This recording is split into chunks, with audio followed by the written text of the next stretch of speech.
Hello and welcome to yet another episode of DC Dispatch, the podcast where Global South meets a changing global order. Today's theme is the US China friction and India's opportunity, how geoeconomics is rewriting the global order. You can tell a lot about the global power by watching where the world's factories move, and right now they are showing shifting geoeconomics redefining US China relations. The fallout doesn't stay in Washington or Beijing. It's reshaping alliances, supply chains, and choices across Global South, where the US India dynamic becomes crucial. To discuss more, I'm joined by Tara Hariharan today. Tara is Managing Director and Head of Research at New York based global macro hedge fund NWI. Her insights help shape how investors and policymakers read the world. Tara, welcome to the discussion. Thank you so much, Anand. I'm delighted to join you today. Well, let's begin with the Trump administration greenlighting NVIDIA's H200 chips to China. We are now in a new geoeconomic battlefield where chips, critical minerals, and technology have become the real levers of global power.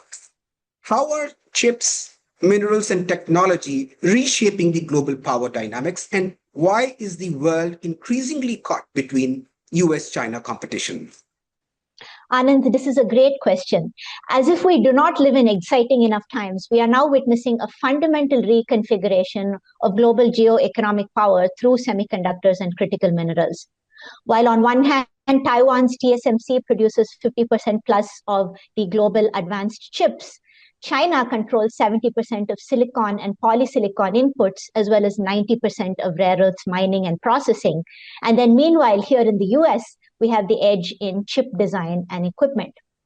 Now, amidst this complicated geopolitical backdrop, the US has sought to protect its tech advantage through unprecedented export controls in the last 3 years, attempting to block China's access to advanced chips and chip-making equipment to make sure that China does not reach the leading edge in AI and advanced computing. And while, of course, the announcement about the H200s being sold to China, albeit with a certain 25% tariff tacked on, are an interesting twist in this tale, all said and done, the curbs on export controls of chips have been tightening progressively since the first Trump administration and through the Biden administration into the second one, to basically make it more difficult for China to access this leading edge of advanced chips, and to a certain extent, even to produce the legacy chips that China now dominates production in. And so we now have this bifurcated technological system where the US-led sphere, with the help of East Asian nations like Taiwan and South Korea, are focusing on very advanced chips like 2 nanometer and 3 nanometer chips for AI, and trying to build secure supply chains around their trusted partners. While on the other hand, the Chinese sphere is doubling down on self-sufficiency and attempting to dominate older generation, mature node chips, and they're channeling massive state funding into this. And they are projected to add more capacity than the rest of the world combined, and at a low cost for these kinds of chips, and of course for rare earth minerals. So now the rest of the world, including India, has to take sides. And this creates both opportunities and dilemmas. Do you integrate on one hand with US technology ecosystems and accept all the restrictions that come along with it? Or in the case of President Trump's current strategies, even have to pay for the privilege of access to these technologies by having to invest directly in the US? Or on the other hand, do you switch to China and attempt to maintain access to Chinese manufacturing scale and critical mineral supplies, but at the same time have to endure the export of China's overcapacity of its overproduction into your own markets, which then crowds out your domestic competitors? This is a serious set of dilemmas. Most nations are trying to hedge between these both sides and to try to alienate neither great power at the same time. But that's becoming very difficult because the US and China are each demanding clearer alignment with their own policies. So I would say the era of pure globalization in technology supply chains is over. And so countries have to dance this uncomfortable dance of shifting and fluid alliances, what we call variable geometry in international relations, based on their economic dependencies. And if you zoom out, there's a clear arc. Trump's first term cracked the old trading order with tariffs. Biden layered on the industrial policy and friendshoring, and now Trump 2.0 adds fresh tariff unpredictability on top. The result is firms effectively running dual supply chains. Look at the latest, like the Dutch chip equipment maker ASML suddenly finding itself at the center of a geopolitical tug of war. So, how have the US industrial trade policies, from Trump era tariffs to reshoring incentives, disrupted old trade norms? And what does reglobalization means for firms operating across rival spheres? This is a great point, this shift to reglobalization from globalization. Now, while even a few years ago, I was not quite sure that true globalization was dead, I think now we can definitely put the nail on the coffin on the neoliberal consensus that had dominated from the 1990s through the 2010s. Of course, as you mentioned, Trump won, the administration kicked things off with tariffs focused on China. But now the tariff spectrum and framework has evolved to be far more comprehensive. And it's no longer merely a punitive tool of economic statecraft, but it's also being seen by the US as a revenue and growth generator. At one point, we got to 145% additional tariffs on China. And it's not just China, almost every other country is experiencing some level of reciprocal tariffs. Admittedly, tariffs have fallen from their peaks from April Liberation Day, and now we have an uneasy detente between the US and China for at least about a year, with the US lowering some tariffs on China and China in turn affording the US access to rare earths. But I would say we are no longer in a trade war situation anymore. We are in a fundamental rewiring of how the US thinks about economic security and global value chains and its industrial capacity. And similarly, China also completely in a paradigm shift about how it responds to US policies. And this is where reglobalization or a reorganization of supply chains comes in. So we are not seeing really deglobalization. We are not seeing a wholesale retreat from international trade because many countries still require external inputs. They cannot produce everything at home. And if we look at the latest Chinese trade numbers, Chinese overall exports to the world are still extremely robust. And in fact, even though China's exports to the US have come down a little bit, they're probably doing some transshipment through Southeast Asia. So instead, on a more secular scale, what we are seeing is fragmentation of globalization into competing spheres, what some people call friendshoring and ally shoring. And I think this is the kind of reorganization of supply chains, the reglobalization that we are going to anticipate going forward. So when multinationals talk about China plus one, they're not just hunting for cheaper labor, but for ecosystems that can rival China's scale, infrastructure, and supplier depth. You see this in Apple's expansion into India, a big strategic bet that also exposes how hard it is to build from scratch the dense supply networks China's spent decades perfecting. As multinationals pursue China plus one strategies, what are they looking for in alternative locations? And how does India compare with Southeast Asia and North America across different sectors? It's a great question. And again, I would say China plus one doesn't mean one thing uniformly. In fact, different locations offer different value propositions depending on what you're making. So some companies are even pursuing China plus two or China plus three strategies. For instance, go to Vietnam for some electronics, to India for pharmaceuticals, or to Mexico for access to the North American market. But as you correctly said, multinationals who are diversifying out of China are not just looking for lower labor costs. They're primarily seeking political risk mitigation given the US-China trade tensions and the possibility that China becomes an even less hospitable place to do business. But that doesn't mean that they're reshoring to the US, because the US has extremely high costs, input costs, labor costs, as well as a dearth of skilled labor. And so alternative locations, including India, have to provide a very long list of pros, not just competitive labor costs, but also adequate infrastructure like ports, power, and roads, a trainable workforce at scale, favorable tax and investment policies, political stability. This is a very long list. So Southeast Asia, in some sense, has been winning out. You can look at Vietnam and even to a certain extent Bangladesh as winners in what I would call the lower end of the value chain: textiles, apparels, and basic consumer goods. And they have been gaining some market share away from China because of their lower labor costs, better port infrastructure, and also relatively easy regulatory environment, plus pretty good political relations to the West. But I think India has a whole bunch of advantages, maybe some of which that it has not yet completely leveraged. The most important is, of course, scale, given our enormous population in India and the fact that we graduate several hundred thousands of engineers on top of course, other skilled workers every single year. Right. The other very important thing to keep in mind is India is one of the biggest domestic consumer markets to be tapped, so it should be doubly attractive to multinationals.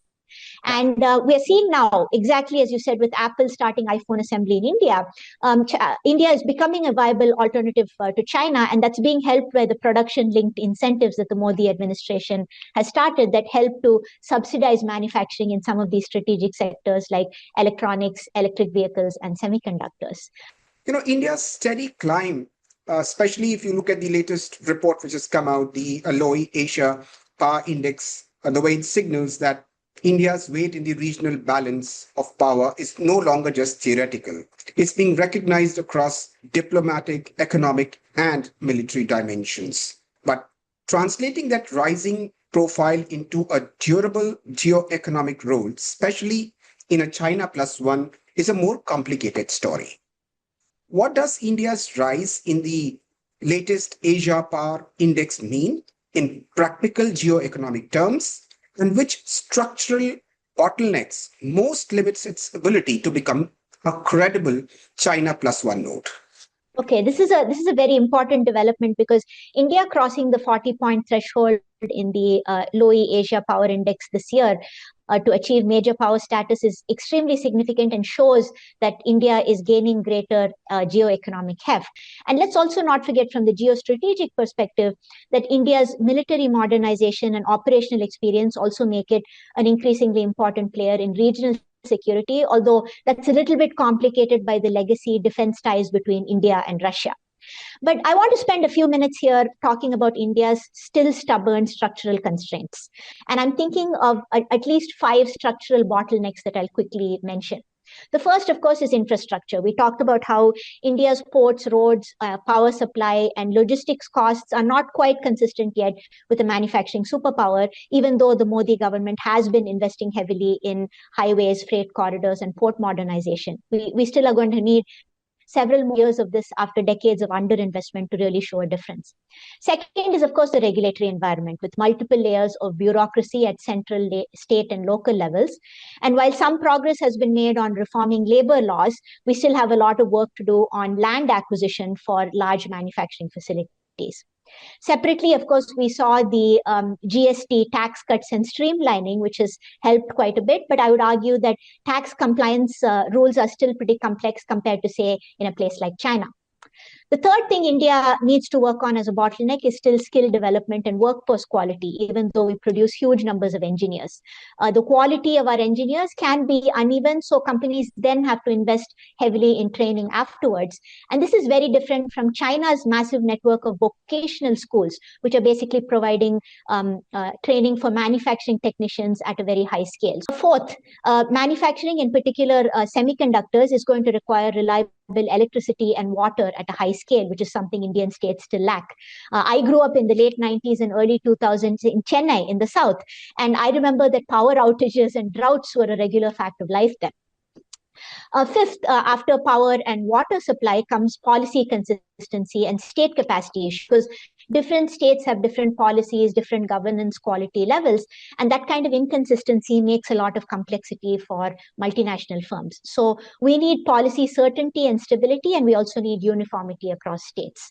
So if we get all of these bottlenecks out of the way and into place, per the Lowy Index, India can definitely win market share for labor-intensive manufacturing and for segments where, again, our very attractive domestic consumer market is a draw. But there is a lot that needs to be done to really quote complex infrastructure investment, infrastructure manufacturing, intensive manufacturing. And that's where I think the Modi government has understood the problem. And that's why these PLI schemes and infrastructure investments are going to be extremely important going forward. But I think the benefits are going to take a little while to accrue before India can really become a great destination for infrastructure intensive manufacturing.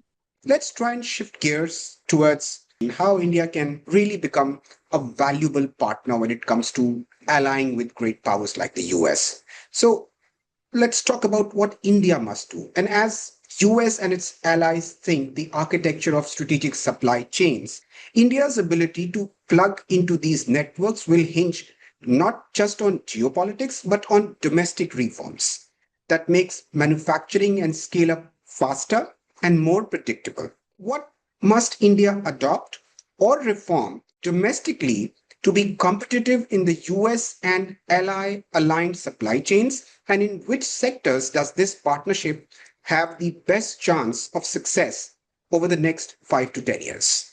So it's important to emphasize, Anand, that India's massive potential can only be actualized with speedy and often uncomfortable domestic reforms that challenge vested interests and entrenched bureaucracy. So I'm going to list about 6 of them, and then I'll talk about sectors that might shine and which need a little bit more work. First, as I already mentioned in the bottlenecks, is regulatory reform and ease of doing business. We really need a single window clearance system for manufacturing projects, something similar to what China's special economic zones do. They have unified clearance, predictable timelines for approvals, and most importantly, Chinese state level, I should say, the local and provincial level officials have their careers basically depending on attracting investments. Second, we need to accelerate our build out of infrastructure. Perhaps we need more dedicated industrial corridors with, again, guaranteed power, water, and transportation links. In particular, as I mentioned, for semiconductor production, we need ultra reliable 24/7 power and pure water supply. So we need power generation and water treatment facilities to really ramp up. The third is workforce development. I think we're already seeing nascent signs of this, but India needs to partner with the likes of TSMC, Intel, and Micron to create more training academies. And the government, the Indian government, can provide the infrastructure and some funding, while the companies I mentioned can design curricula and help guarantee job placements. Fourth and fifth are tax rationalization and policy stability. And fifth is in intellectual property protection and enforcement. And these are all things that are absolutely essential for foreign companies to want to transfer cutting edge technology to the US and also basically engender policy certainty here in India. So let me quickly rank some Indian sectors by the best chance of success over the next 5 to 10 years. We've already got at the top, of course, IT services where India already shines, but that's a complicated situation because some of the need for IT services may be superannuated by the widespread use of AI in coming years. We know that India already dominates the generic pharmaceutical and active ingredients production, and it could graduate to cutting edge biotech therapies and vaccines for global markets, I think, in a fairly easy fashion. Next on the list after pharma and biotech are semiconductor assembly, testing, and packaging, which we're already starting to see with the help of companies like Apple. But it's still back-end work that is less infrastructure intensive than leading edge semiconductor fabs. Further down, we are talking about moving further up from the back-end chip supply chain to electronics manufacturing, such as smartphones and components. We're already getting there with Apple's success in India being a key milestone that has been aided by the PLI initiatives. Similarly, I know that we are getting somewhere also in the solar panel assembly space, and the fact that India has a strong and growing electric vehicle domestic market could also incentivize global automakers to make locally and integrate clean energy technology. Finally, just you could say some moonshots to think about. More ambitious would be India getting to the stage where it can manufacture mature node chips for automotive and industrial applications, and then becoming a vital processor of critical minerals, be it rare earths or battery inputs like lithium, cobalt, and nickel. And then the final frontier, again, if technology transfer and can be really achieved, and the US can implement much more defense technology transfer to a reliable ally like India, aerospace and defense manufacturing could also become a very important technological base that India can serve. And in that way, America could lean into India medium term as a very key Indo-Pacific ally that can counter Chinese military power. Good sense prevailed because, recently India and US have renewed their 10-year framework agreement on defense. So that's some positive forward movement, although there is a lot of ground to be covered. But, let's focus our attention to what US must do. And so far, a lot of the US India story has been heavy on statements, frameworks, as I just mentioned. But for India to really function as a geo-economic partner, the missing piece is not intent, but execution. What should the US do differently on trade, technology, and industrial policy to enable India as a key geo-economic partner in checking China's dominance? Yes, I think you mentioned some of the extremely important, you could say, low-hanging fruit and the vital things that need to be done from the US side in order to really embrace India as a partner and a viable counter to China. But let me flesh this out a little further. It's very encouraging, for instance, that last week India had merited some key positive references in the latest US national security strategy. But there's still much more, though, that the US can do to unlock more cooperation and capability. And let's walk through some of them, including the ones that you mentioned. Of course, yes, on trade policy, the US's reciprocal tariff framework is very unhelpful. 25% reciprocal tariffs plus 25% because of India's continuing to buy Russian oil. So what does the US need to do? We need to pursue a comprehensive bilateral trade agreement with India that treats it something like the USMCA as a strategic partner. So we have the USMCA for Mexico and Canada, where you have very strong market access. You can do carve-outs for sensitive sectors on either side. But basically, the most important things that I think the US should do is exempt Indian-made semiconductors, pharmaceuticals, and critical minerals from tariffs, because these are sectors where the US desperately wants and should need India to build capacity as an alternative to China. Second, you mentioned encouraging examples like GE willing to do unprecedented transfers of jet engine technology to India. The US needs to dramatically accelerate tech transfer and co-production in defense as well as other critical tech sectors like semiconductors, AI, biotech, and aerospace. And we can get to a stage if US defense companies agree to work more to co-develop and co-produce with Indian firms, and probably at a lower cost too, that we can also get India to start weaning off its legacy Soviet dependencies. Thirdly, on industrial policy, I think the US should really consider joint investment vehicles that leverage American capital and Indian manufacturing capacity for products that serve both markets, like chips, rare earth processing, pharmaceutical, and battery materials. Think about this idea. If we could take some of the US CHIPS Act subsidies and allocate them to India on the condition that India makes US firms first in line for major projects, this could be a very nice, palatable alternative to the deals that the US has recently inked with Japan and South Korea, where Japan and Korea have to provide significant investment into the US economy in return for tariff cuts. And then another couple of ideas on critical minerals. We have seen that India has just approved a program to expand domestic rare earths mining and magnet production. And we know that the US has domestic deposits but limiting process capacity. So why not marry the two and basically do more processing in India to reduce dependencies on the Chinese rare earth supply chain? Fifth, the US could follow through on workforce integration programs. We talked about some of them and about initiatives that have already happened that are linking defense technology ecosystems. Lam Research has said that they will train 6,000, more than that, Indian engineers. But we also have, of course, the uncomfortable specter of the H-1B visa spat. And that has thrown into sharp relief, on one hand, the reality that there are uncomfortable domestic, you could say, political constraints that the US faces. But on the other hand, the US desperately needs skilled Indian engineers and researchers to work on strategic technologies and should actually be smoothing their path to entry rather than impeding it.